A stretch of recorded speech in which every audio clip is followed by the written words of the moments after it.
Halo, berjumpa lagi bersama saya. Hari ini kita mau belajar matematika wajib lagi. Temanya masih sama, dimensi 3, dengan subtemanya adalah jarak titik ke bidang. Ya, kalau kemarin kita sudah belajar dari titik ke garis, hari ini kita mau belajar titik ke bidang. Saya ambil contoh dengan soal yang masih sama, yaitu bangunnya kubus. Nah, soalnya begini. Diketahui kubus A, B, C, D, E, F, G, H dengan rusuknya 12 cm, semua 12 cm. Soalnya adalah tentukan jarak antara titik A ke bidang B, C, G, F. Titik A di mana? Titik A ada di pojok sini, titik A. Bidang B, C, G, F di mana? Di samping ini. Kalau kita pakai gambar 2 dimensi agak bingung ya. Nah, ini saya bawakan bedanya. Misalnya gini. Nah, ini dia. Ini saya bawa rangka kubus ya. Titik A itu ada di samping sini. Titik A di sini ya. Oke. Titik A ada di sini. Bidang B, C, G, F itu di samping itu. Nah, ini saya kasih warna coklat ini ya. Ada di samping sini, samping B, C, G, F bentuknya adalah persegi. Pertanyaannya gini, jaraknya titik A ke bidang yang kotak ini berapa gitu loh. Nah, kita harus cari bantuan lagi garis yang membuat mereka berdua saya tegak lurus. Kenapa seperti itu? Karena konsep jarak titik dengan bidang itu harus saling tegak lurus selalu. Yang namanya jarak harus selalu tegak lurus. Nah, bantuannya kita pakai garis apa? Ternyata pakai garis AB. Nah, ini pakai garis AB. Kenapa kok kita pilih garis AB? Karena garis AB ini menghubungkan titik A dengan bidang yang coklat ini itu tegak lurus, seperti ini tegak lurusnya. Garisnya itu dia, ini buktinya dia siku-siku buktinya. Dia buktinya siku-siku. Jadi kalau begitu jarak titik A ke bidang BCGF ini diwakilkan oleh garis AB. Berapa garis AB? 12 cm. Jadi kalau kita mau jawab, kita bisa ambil kesimpulan. Jarak titik A ke bidang BCGF adalah 12 cm diwakilkan oleh garis AB. Sekarang kita bahas soal tipe yang kedua, masih titik ke bidang. Nah, soalnya adalah tentukan jarak titik A ke bidang BDHF. Titik A di mana? Titik A dari pojok sini, titik A. Nah, di sini titik A. Kemudian bidang BDHF yang mana sih? Nah, ini saya gambarkan ya. BDHF seperti ini gambarnya. BDHF. Nah, gini ya. Seolah-olah gambarnya itu miring, padahal enggak. Seolah-olah ini bangunnya tuh kayak jajar genjang, tapi enggak, gitu ya. Nah, caranya bagaimana? Untuk mencari jarak titik A ke bidang BDH ini kita butuh satu bantuan lagi, garis yang membuat mereka saling tegak lurus antara titik A dan garis bidang yang BDHF. Contohnya gini, kita ambil satu bantuan, yaitu perpotongan antara garis BD dan AC. Kita pakai garis bantuan lagi ya, ini warnanya hijau. Garis bantuan di sini. Nah, di sini dia titik potongnya namanya adalah misalnya O gitu ya. O. Jadi O. Nah, garis yang membuat titik A dan bidang BDHF itu tegak lurus adalah garis AO. Jadi, jaraknya bisa kita wakilkan oleh yang namanya garis AO. Nah, bingung kan kalau pakai gambar 2 dimensi? Saya bawakan bendanya. Nah, misalnya gini, ini ada rusuk kubus ya, rusuk kubus. Titik A di sini, titik A, ini A di sini. Terus bidang BDHF itu bentuknya adalah persegi panjang sebenarnya ya. Kalau aslinya, kalau digambar itu kayak jajar genjang, tapi aslinya ini adalah persegi panjang ya. Nah, bidangnya ini warnanya coklat nih. Pertanyaan gini, titik A di sini, bidang di sana. Otomatis jaraknya harusnya tegak lurus ke sana. Tidak mungkin miring ke sana. nggak mungkin ke atas, nggak mungkin, harus dia lurus, tegak lurus. Makanya kalau titik A di sini, bidang coklat di sana, kita harus buat lurus nih. Nah, ini lurus nih ya. Nah, titik potongnya di sini itu namanya O. Sehingga jarak antara titik A dengan bidang yang coklat ini diwakilkan oleh siapa? Diwakilkan oleh AO. Nah, sekarang kita mau menghitung berapakah jarak AO. Nah, sebelum mencari jarak AO, kita butuh yang namanya segitiga bantuan. Nah, kita mau pakai segitiga bantuan apa? Terserah, sembarang ya. Mau pakai ABO juga boleh, tidak apa-apa. Atau mau langsung mencari AC juga boleh, ya. Berarti kita langsung aja pakai bantuan ini ya. AO itu sama dengan setengahnya AC. AC itu siapa? Diagonal sisi. Jadi untuk mencari nilai AO itu sama dengan setengah dari AC. AO itu sama dengan setengah kali AC itu adalah rusuk akar 2. Kalau diagonal sisi rusuk akar 2, kalau diagonal ruang rusuk akar 3. Berarti 12 akar 2. Sehingga AO sama dengan berapa? 6 akar 2 cm. Baik, sekarang kita coba contoh soal variasi yang ketiga. Biasanya ini yang paling susah dalam mengerjakan dan membayangkan bangunnya. Contoh ya, tentukan jarak antara titik A ke bidang BDE. Dan sekarang bidangnya segitiga, bukan segi 4 ya.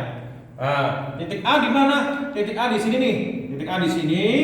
Kemudian bidang BDE itu yang mana BDE? Ini saya gambarkan ya. BD, kemudian ini ED, kemudian ini BE. Seolah-olah gambarnya kayak segitiga sembarang, padahal bukan. Nanti saya tunjukkan ya. Nah, sekarang bagaimana caranya? Kita cari dulu bantuan garis potong antara BD dengan AC. Misalnya ini, saya buat dulu ya. Perpotongan antara AC dan BD di bawah nih. Sama-sama diagonal sisi. Titik potongnya di sini. Ini misalnya namanya adalah O. Namanya O bawah, O. Kemudian kita tarik garis dari titik E ke O supaya terbentuklah namanya garis EO gitu ya, garis EO. Saya kasih warna hijau. Ini garis EO nih di sini. Nah, ini garis EO. Nah, kemudian kita butuh satu lagi garis yang membuat titik A ini bisa tegak lurus sama garis EO. Karena bidang yang merah ini bisa kita wakilkan sama garis EO. Saya kasih nama misalnya P. P-nya kira-kira di sini ya. Berarti garis AP inilah yang siku-siku sini ini yang mau kita cari ya, AP. Jaraknya itu adalah AP. Jadi jarak titik A dan bidang yang merah ini adalah si AP. Nah, kalau dua dimensi agak susah ya. Sekarang saya berikan contohnya, misalnya rangka kubus. Nah, ini rangkanya. Nah, modelnya kayak gini, rangka. Titik A di depan ini ya, kemudian bidangnya ini BDE nih. Ternyata dia adalah segitiga sama sisi. Kalau digambar kayak segitiga sembarang, jadi salah ya. Aslinya dia adalah segitiga sama sisi. Nah, jaraknya berarti yang mana? Kalau titik A yang depan sini, tidak mungkin jaraknya itu langsung lurus ke depan ini. Nah, ini masih miring, ada sudutnya. Nggak mungkin juga ke sana, apalagi ke sana nggak mungkin. Nah, jaraknya dia harus tembus nih. Harus lurus, tegak lurus, kira-kira di sini. Nah, gitu. Jadi jaraknya tuh kira-kira segini, yang kuning ini. Titiknya di sini ada si P, ya. Tadi yang bawah ini adalah O, sini P. Berarti jarak dari titik A ke bidang yang coklat ini adalah AP. Nah, di sini dia. Nah, sekarang kita mau mencari berapakah panjang AP ini. Nah, untuk mencarinya kita butuh segitiga bantuan. Segitiga bantuannya apa? Segitiga EAO. Kita buat dulu segitiga EAO-nya kayak gini ya kira-kira ya. Siku-siku di A, ini E, ini O. Kemudian si P kira-kira ya di sini ya. Ya, mau kita cari ini P gitu ya. Cari dulu berapakah EA?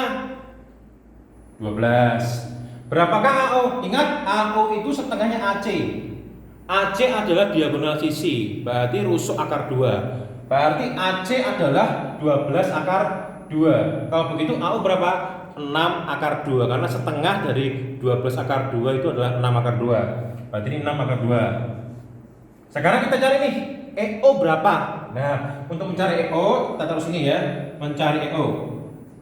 Mencari EO kuadrat sama dengan apa?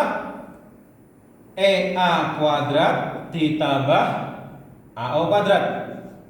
Berarti EO pangkat 2 sama dengan 12 pangkat 2 tambah 6 akar 2 dipangkatkan 2. Berarti EO pangkat 2 sama dengan 144 ditambah 6 pangkat 2 36, akar 2 pangkat 2 itu 2. Berarti 36 kali 2 72. Berarti EO pangkat 2 sama dengan akar 216. 216 bisa kita pecah menjadi 36 dikalikan 6. Akar 36 adalah 6. Jadi EO sama dengan 6 akar 6. Taruh sini nih. EO nya segini, 6 akar 6. Untuk mencari AP kita pakai perbandingan segitiga. Ya, di waktu SMP pakai kesebangunan. Bagaimana caranya? Luas segitiga EAO itu sama dengan luas segitiga EAO juga. Nah, bedanya apa bedanya? Kalau ini berarti kan setengah kali alasnya pakai AO, tingginya pakai AE ya. AE. Rumus segitiga kan setengah kali alas yang tinggi. Sekarang yang luas yang kedua adalah ini, setengah kali alasnya sekarang pakai EO. Pakai EO, kemudian tingginya pakai apa? AP. Dah, bedanya seperti itu. Kita masukin ya. Jadi setengah kali AO nya adalah 6 akar 2, AE nya 12, ini juga setengah, EO nya 6 akar 6 dikalikan dengan AP. Kalau ada yang sama kita coret-coret. Contohnya adalah setengah sama setengah.